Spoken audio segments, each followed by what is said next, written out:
আসসালামু আলাইকুম। গত ক্লাসে আমরা বড় থেকে ছোট কোনো সংখ্যাকে কনভার্ট করা কিভাবে করতে হয় তা আমরা শিখেছি। আজকে আমরা ছোট থেকে বড় কনভার্সন শিখব। তার আগে অবশ্যই এগুলো মনে রাখতে হবে, যেমন 1 kilometre equal to 1000 metre, 1 metre সমান 100 সেন্টিমিটার,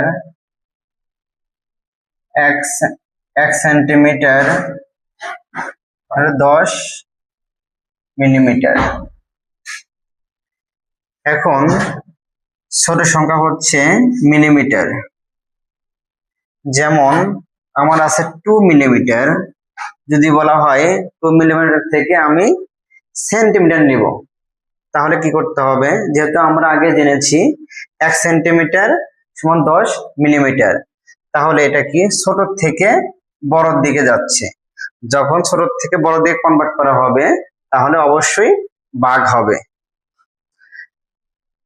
তাহলে যদি 2 মিলিমিটার থেকে আমি